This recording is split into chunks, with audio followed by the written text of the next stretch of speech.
How's it going? This is the Yard Gnome. Making a video today. Usually I make videos for, guitar playthroughs, bass playthroughs, and I've made a couple videos for some repair stuff for guitars. Today I'm going to do something a little different. I'm going to be working on a pedal. What ended up happening is I acquired this pedal a couple years ago. It was actually given to me. Sat on the shelf for 3-4 years now or something. Just never used it. Recently I was going through a bunch of my gear and I was like, yeah, I've never used this, or I don't use this anymore, and I was selling it off.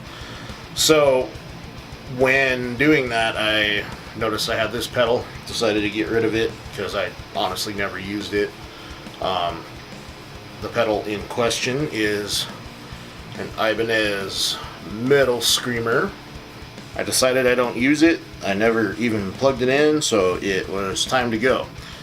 So I listed it for sale on my Reverb page, and I started selling a bunch of stuff, and this was one of the things that has been just sitting there for months with little to no interest at all. So out of sight, out of mind, figured somebody would buy it eventually. Well, the time has come, somebody bought it.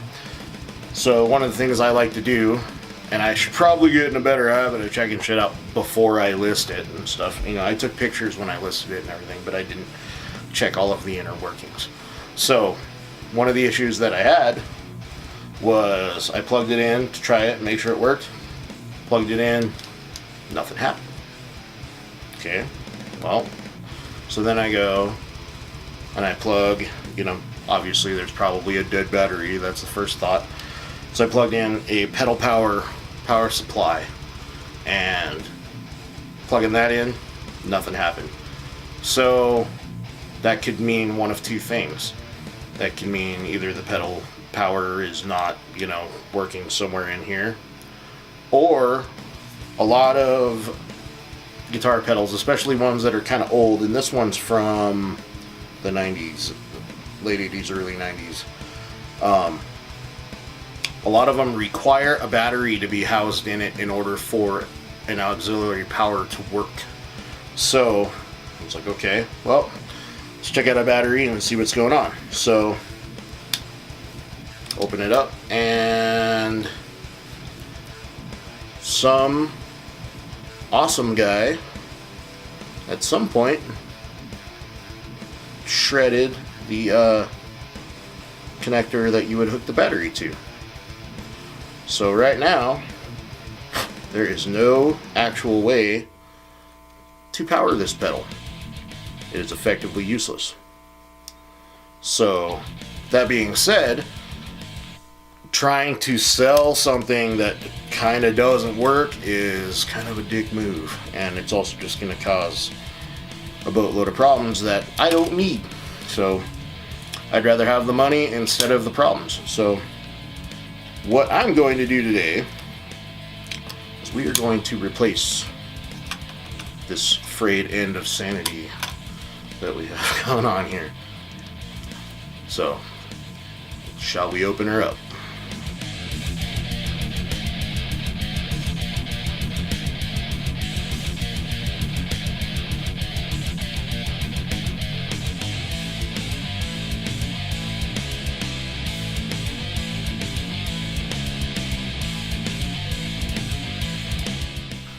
So I've got the pedal pulled apart, and I found where I was going to be at. I took off a bit of the extra length that was there. This is what was originally there, and I'm going to replace it. I measured this much out to be kind of about as long as what this is, maybe a little bit less. So I don't have any good wire strippers on this bench, unfortunately, so I have to do the old-fashioned way with just use a razor knife. And yeah, I've had to do this before on some other pedals that I've... So like right now,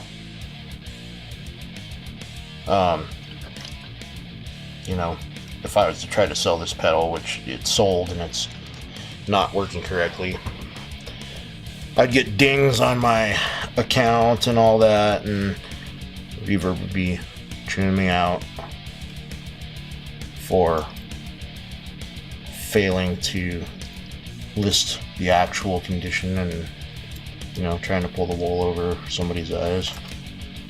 So, twist there.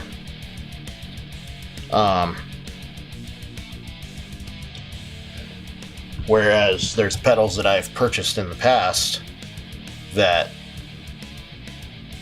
looked fine, but when I got them home, or, you know, ordered them from eBay and got them actually to show up, they didn't work, and I had to figure out what, and that's why I actually have, this is my last one of these, and it's from a previous pedal repair. I got it from Radio Shack. I think it came in a pack of 2 or 4 or something like that. I can't remember, but I've had to repair a couple things that battery terminals have disappeared on. So, and no, this is one of the good ones.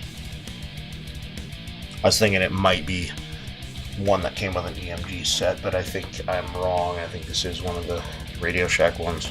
Sometimes you don't see stuff like this in your bag of stuff for years, and then you sit there and you go, I think I have one, you know, and pull it out, and then you're like, where did this actually come from? You know, so this is either from a set of EMGs, which I don't think it is, or it's from a bag of a few of them that I got from Radio Shack. Because there's not enough length on this, I was just gonna solder this direct and go from there, but because there's not enough length on this, I'm gonna have to splice it in. So like I said, I cut some of that off. My terminals for that are right here. There are these 2 wires here, red and black, and what I would have had to do is actually unsolder them from the board right here and put the new ones in and solder them back. I'm not going to have to do that, so this is going to maintain its regularity.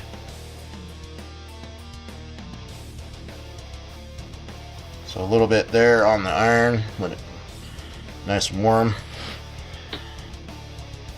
I'm going to hold this against my wire.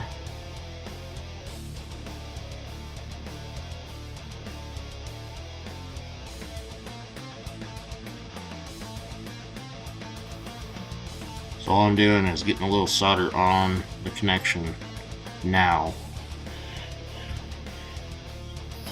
so that when I go to put the 2 together, I'm assuming a lot of you know this already, but I'm explaining it for those that don't already have this process in their head. I'm going to use this device here. It's a piece of shit, but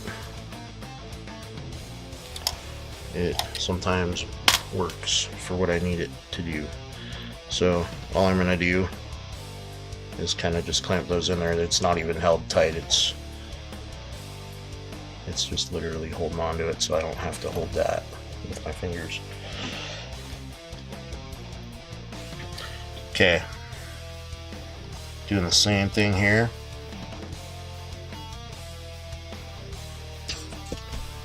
So now I'm going to take some of this heat shrink tubing. I kind of wish I had a little bit thinner, but this is going to work for what we're trying to do.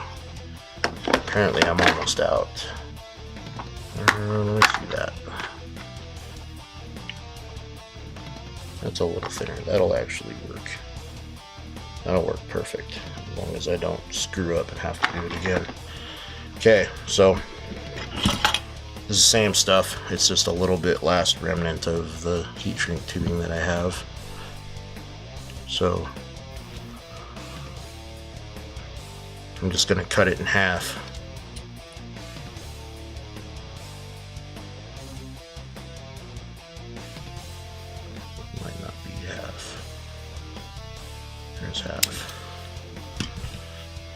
Okay. Almost an equal amount. As you can see, one's going to go on the red, one's going to go on the black. Put them on the wires first.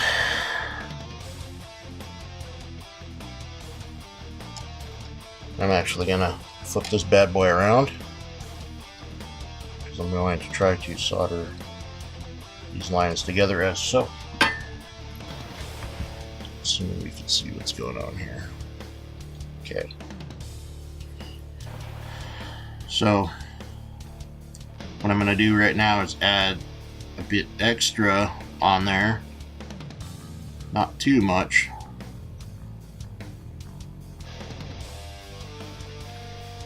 So now I'm going to put these two together. Now one idea is when you're soldering, I'm not the king master solder master of the world, but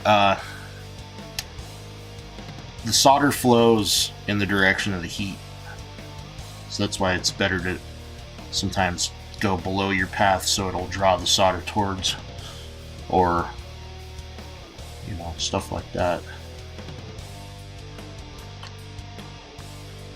So same thing here. I'm doing is kind of heating those up.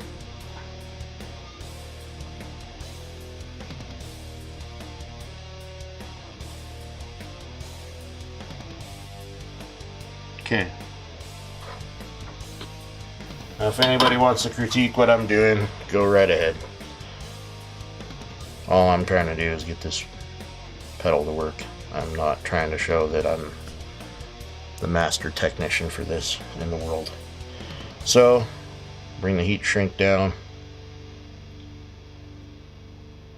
Now what I like to do, some people will use a heat gun, some people will just use a lighter. I usually just use the soldering iron after I got my extra flux off, or you know, extra solder off of it. It takes a little more effort, but pretty much all you got to do is just touch it and it starts shrinking in that heat shrink tubing. Now, if you really need me to explain why I'm doing the heat shrink tubing, I guess you don't want those two connections touching each other, because that'll complete the circuit before the power hits through, you know, or whatever. It won't go to the pedal, it'll just cycle through this point.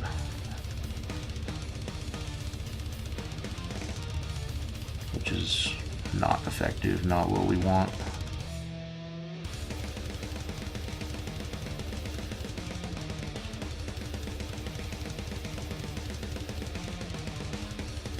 So, what I need to do now, because these are technically fixed, but I'm going to have to reassemble the pedal, and I also need to make sure that my work is true.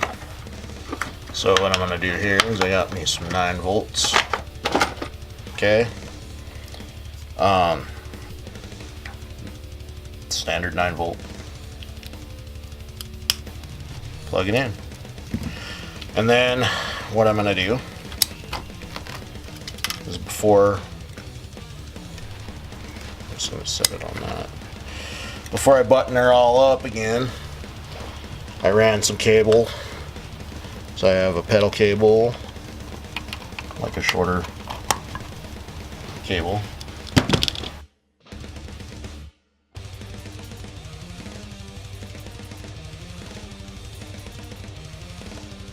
Turn this amp on. You can hear a little bit of distortion as I touch the ground. You hear that?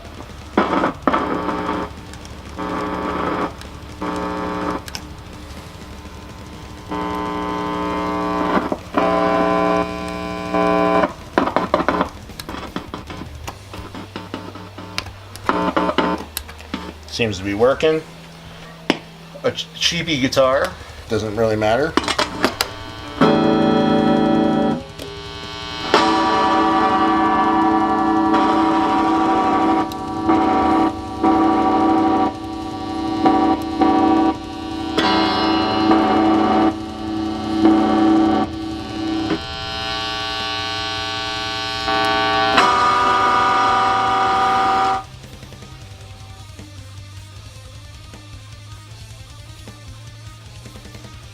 You know this works. Take the battery off.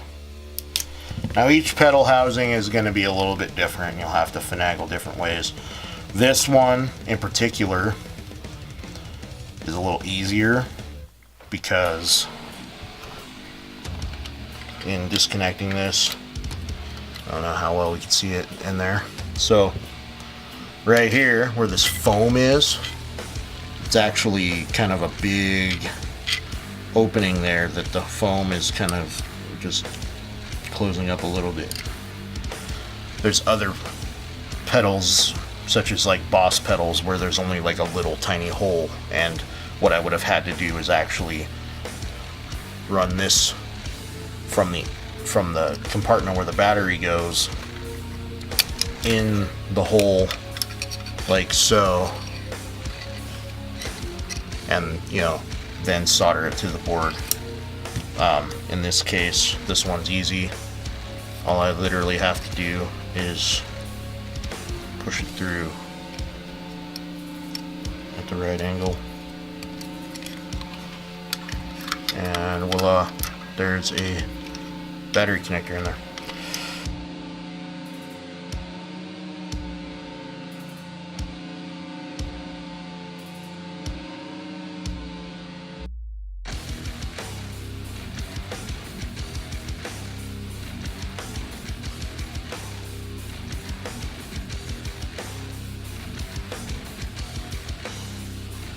One thing I like to do, which is one of those things because I'm not the luckiest person in the world, I button it up.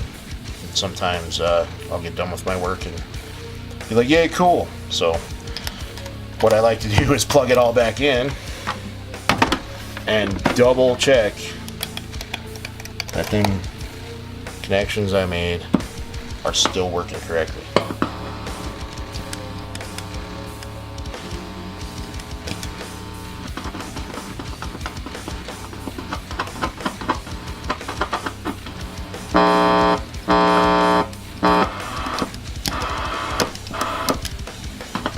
Sounds like it's working.